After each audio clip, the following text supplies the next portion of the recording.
A little girl ran down the road, tears streaming, clutching a torn stuffed toy. Her trembling voice broke the silence. "He hurt my mom." Moments later, the roar of motorcycles filled the air. 6 bikers stopped right outside the door where fear lived.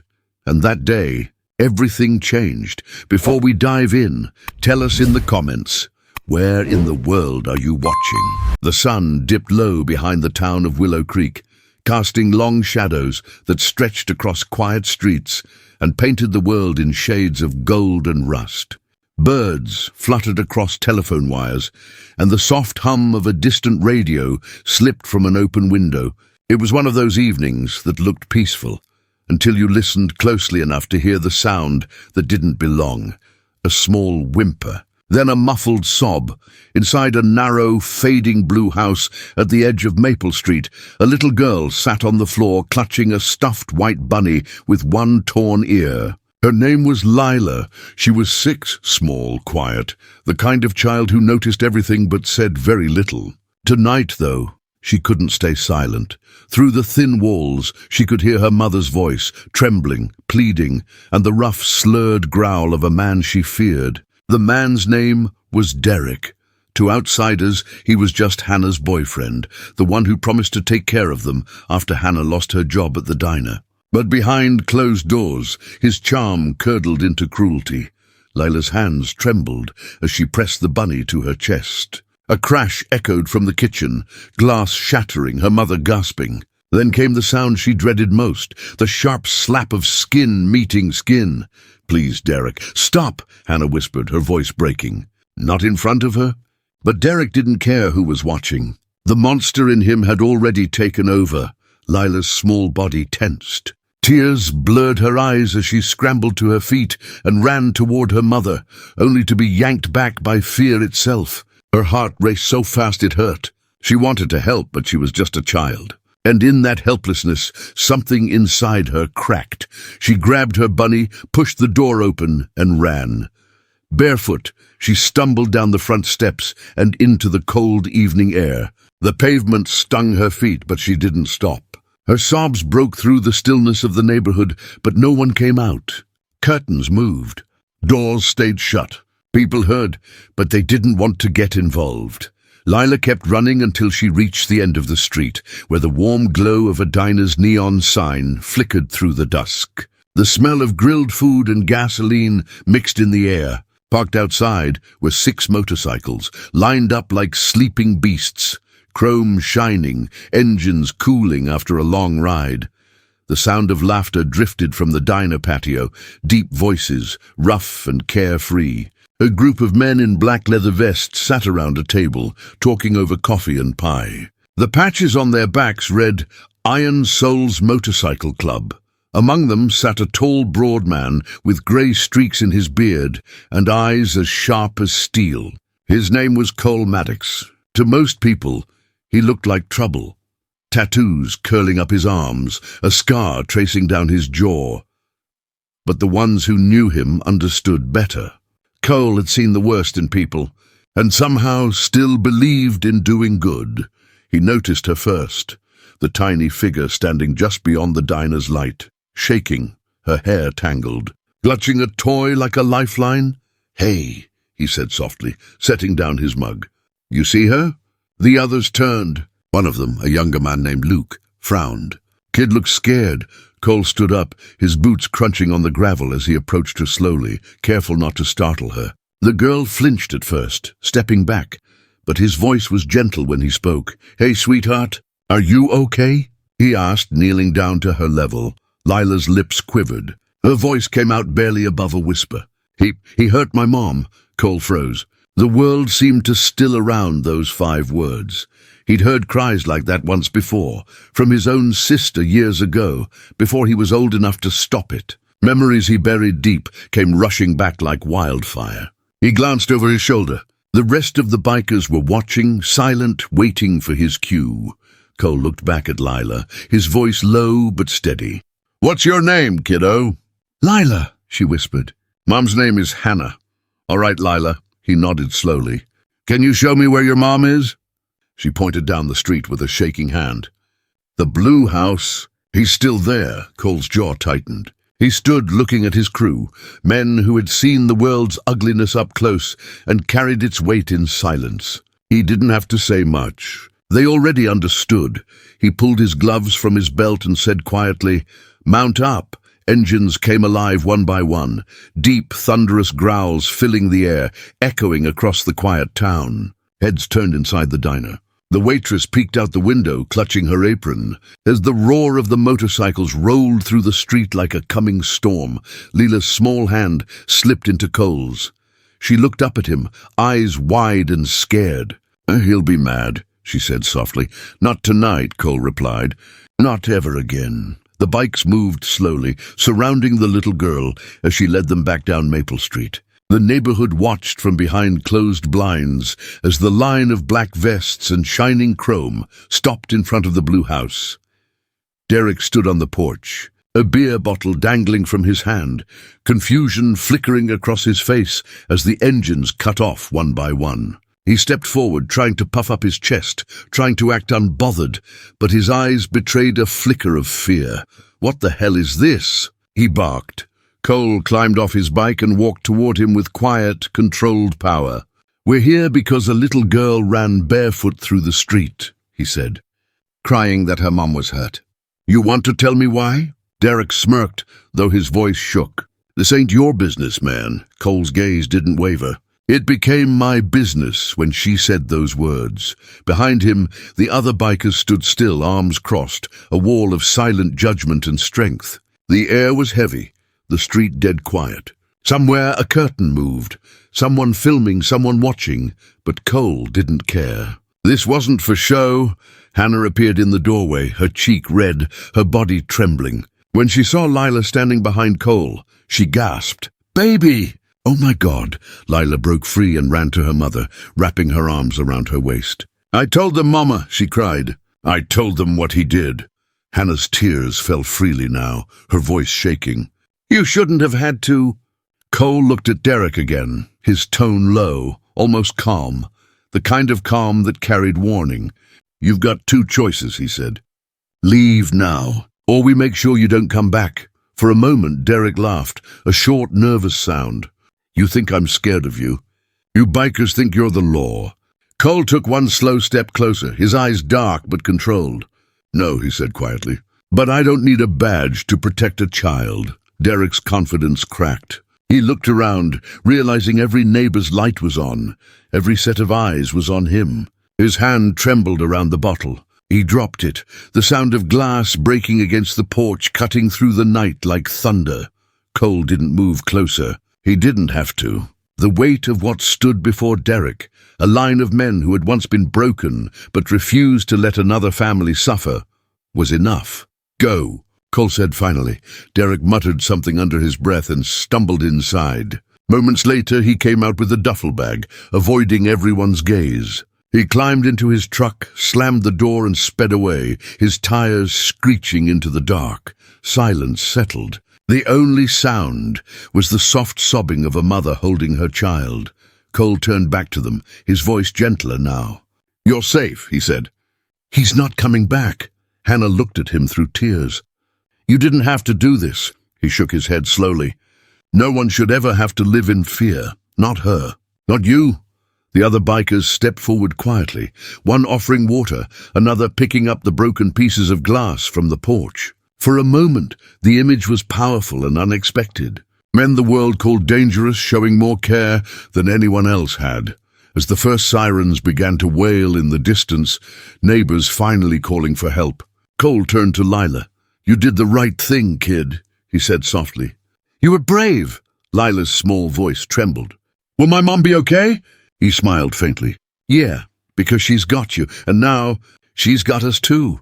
As the night deepened, the engines of the Iron Souls cooled, but the promise in the air stayed warm, a promise that some fights aren't about fists or fury. They're about standing where no one else would. And tonight, a little girl's courage had found its echo in the roar of motorcycles outside her door.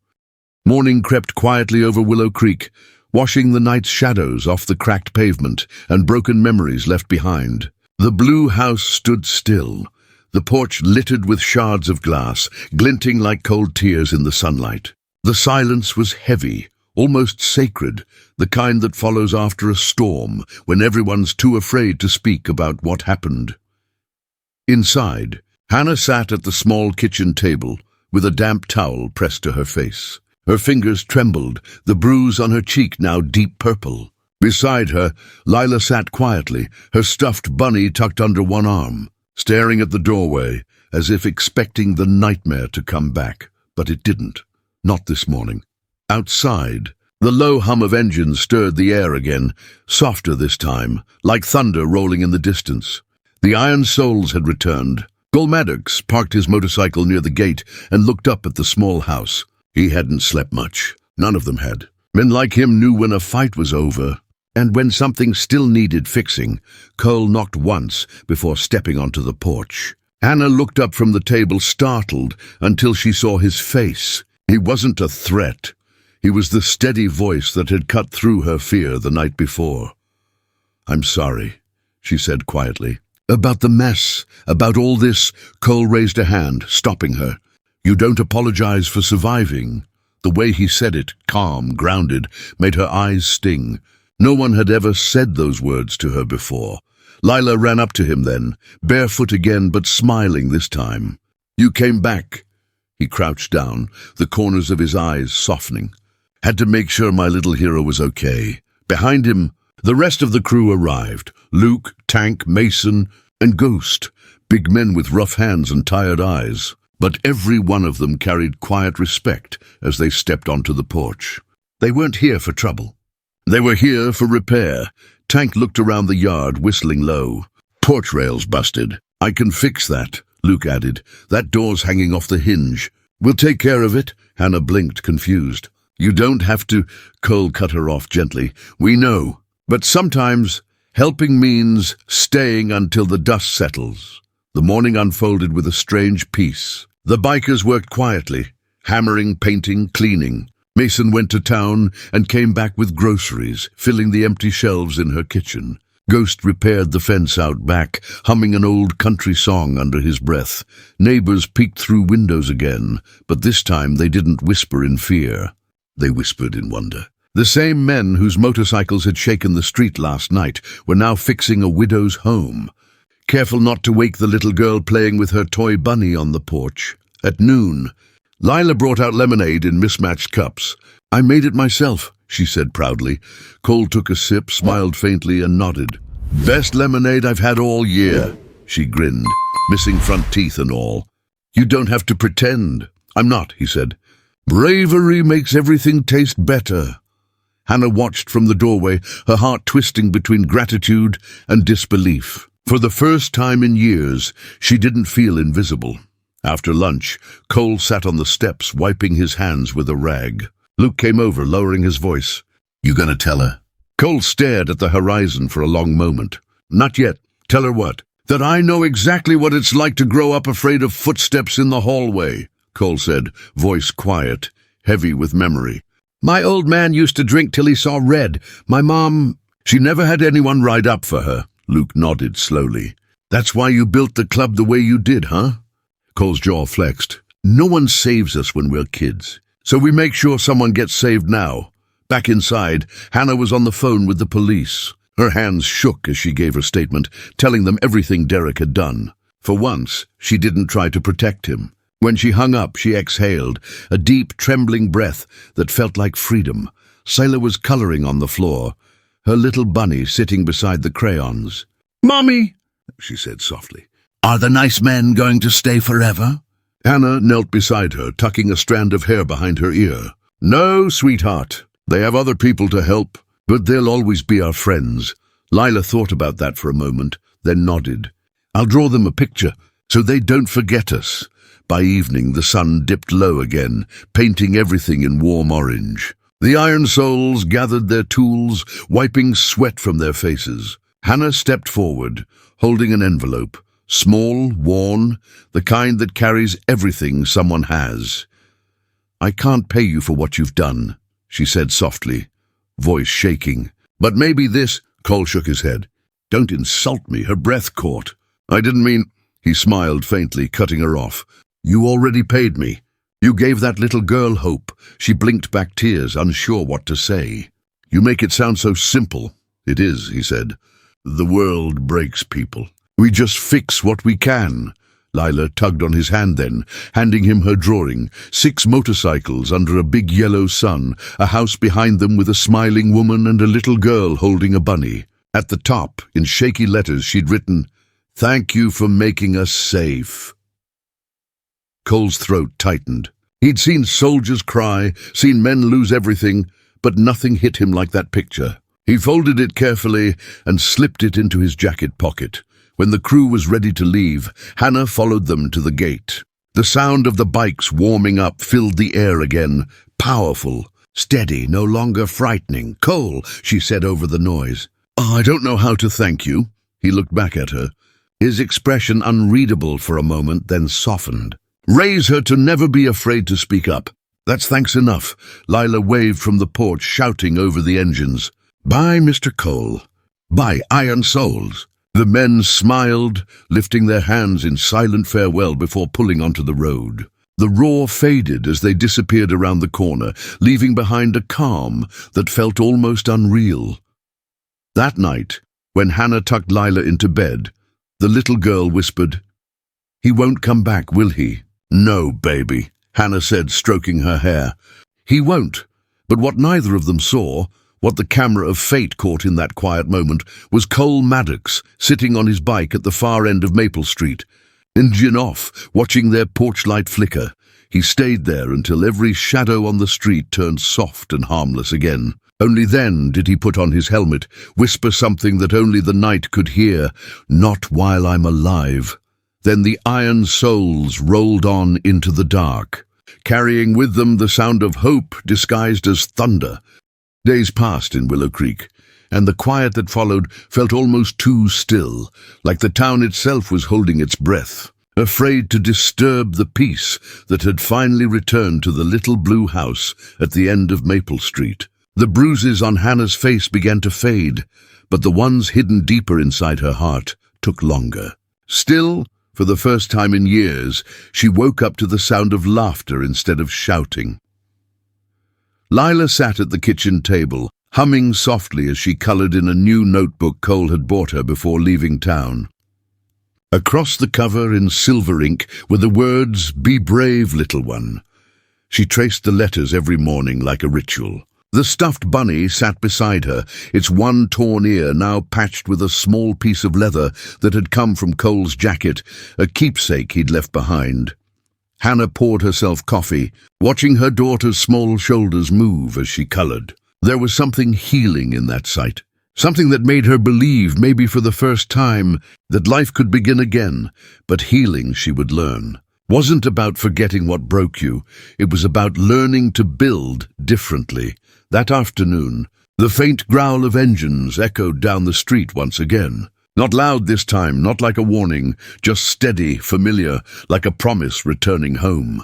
Hannah stepped onto the porch, shielding her eyes from the sun, and smiled before she even saw them. Cole Maddox and the Iron Souls had come back. They weren't in their full crew this time. Just 3 bikes, Cole, Luke, and Ghost. Cole pulled off his helmet, his salt and pepper hair catching the light. "Told you we'd check in," he said, a grin tugging at the corner of his mouth. Lila bolted out the door, her laughter ringing down the street. "You came back." Cole caught her mid-run, lifting her into the air easily. "Couldn't stay away too long. My favorite little warrior might forget me," she giggled. "I was brave, just like you said." "Yeah," he said softly. "You were." Hannah stepped forward, tucking her hair behind her ear. "You didn't have to come all the way back." "We're doing okay," Cole shrugged. "That's good to hear, but we're not really the kind of men who walk away and never look back." Luke carried a box from his bike and set it on the porch. "We brought something for you both."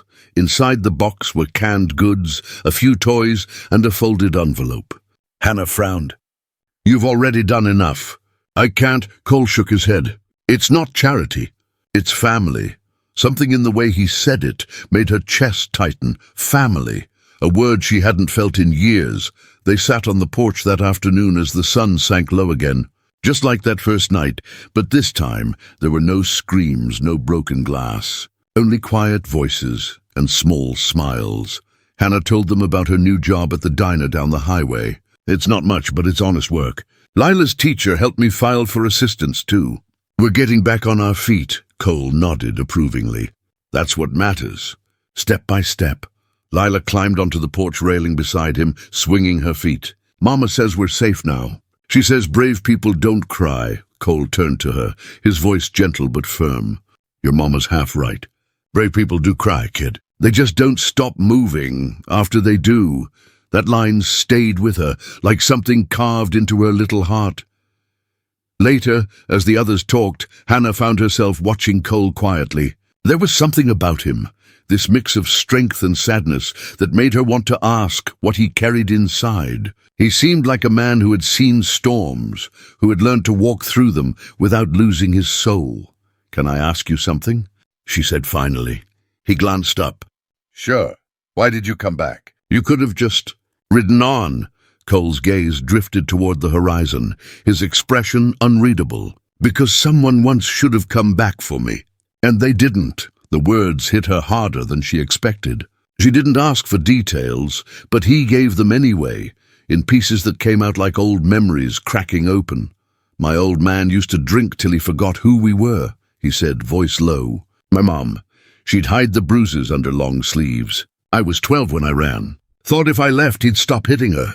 I was wrong. She died a year later." Hannah's hand covered her mouth. "I'm so sorry," he shook his head. "It's not about sorry. It's about not letting history repeat. That's why I built the Iron Souls. We used to be broken men, vets, drifters, addicts. But we made a rule. Wherever we go, we protect who can't protect themselves. There was silence then. The kind that doesn't need to be filled. The kind that feels like understanding." Lila climbed into her mother's lap and whispered, "Mr. Cole's like a superhero." Cole chuckled softly. "Nah, superheroes wear capes. I just wear leather and bad decisions." Ghost laughed from the steps. "Speak for yourself, old man." The moment turned warm, light. Hannah smiled for real, deeply, freely, for the first time in a long while. Before leaving, Cole fixed a loose board on the porch that he'd noticed when he arrived. Hannah handed him a screwdriver, her hand brushing his for a brief second. It was enough to send a ripple of unspoken emotion between them, one built not on attraction, but on something gentler: respect, trust, survival. As the sun disappeared behind the hills, the bikers stood to go. Cole walked to his bike, then turned back toward Hannah and Lila. "We're heading to Redwood Valley next week. There's a women's shelter there that needs some repairs. If you ever need anything, you know where to find us." Lila ran up to him again, holding something small in her hand. "Wait!" It was her stuffed bunny. "The one with the leather patch from his jacket. I want you to have him," she said earnestly. "So you don't forget me." Cole smiled, kneeling down. "How about we make a trade?" He reached into his vest pocket and pulled out a silver keychain, a tiny metal wing.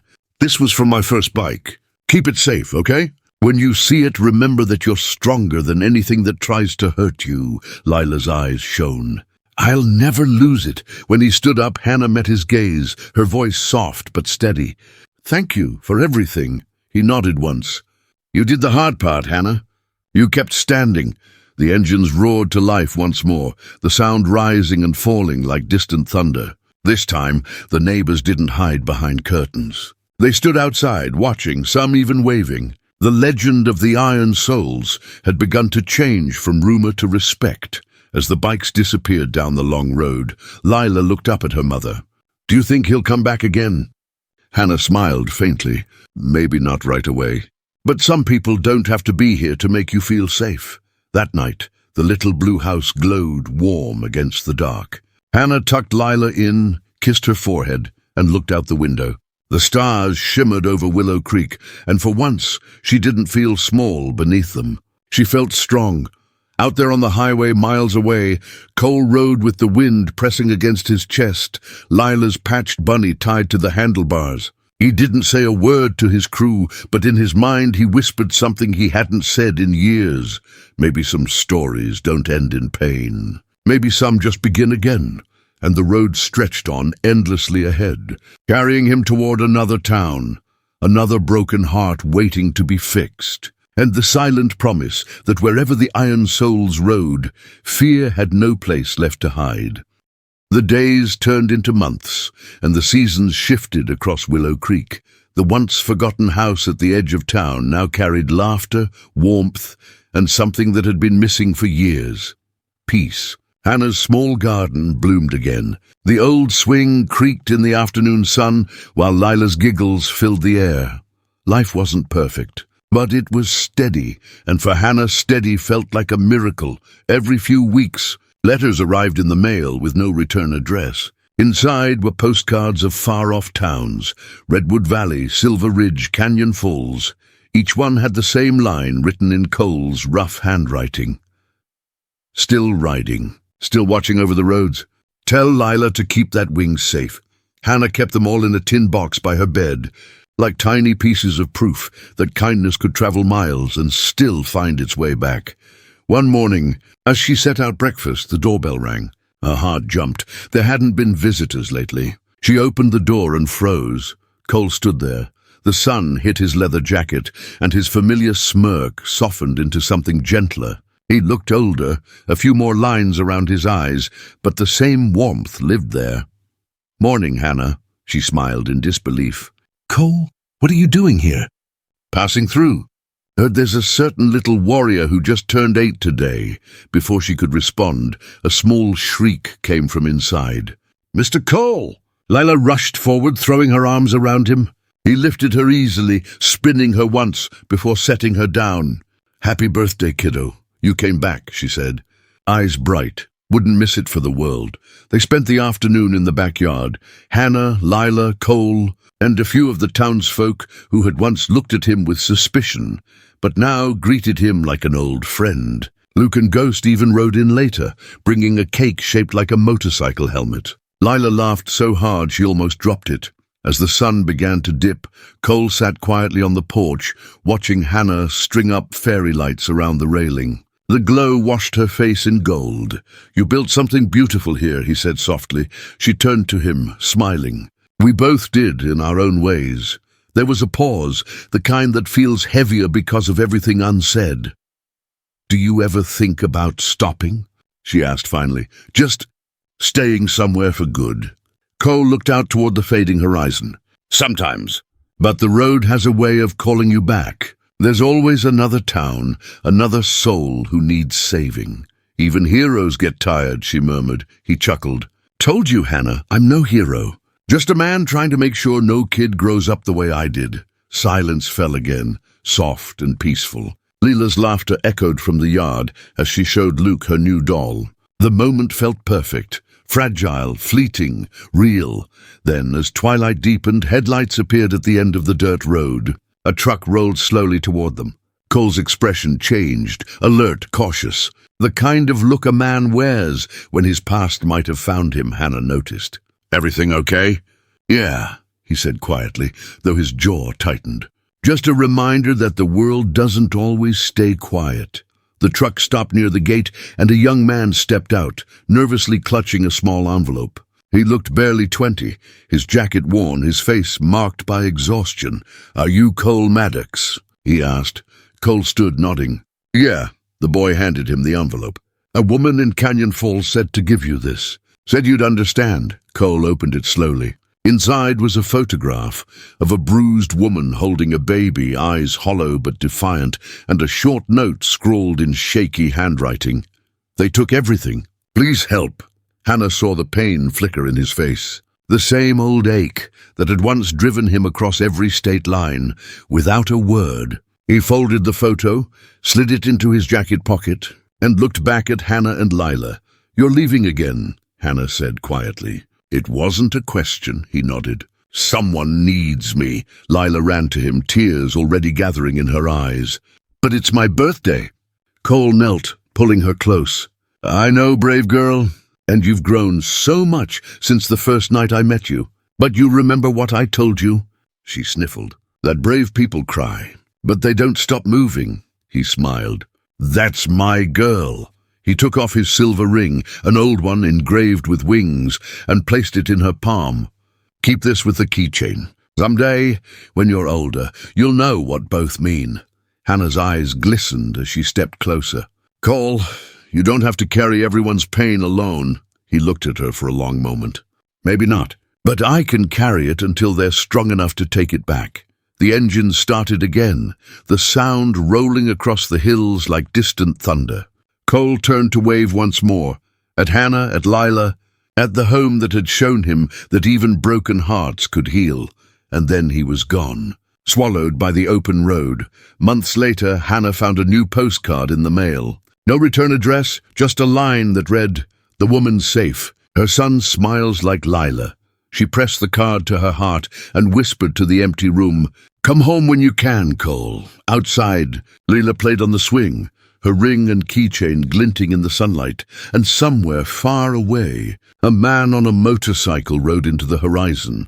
The patched bunny still tied to his handlebars, its ear flapping in the wind, like a promise that hope always finds its way back, because heroes don't always wear capes. Sometimes they just ride.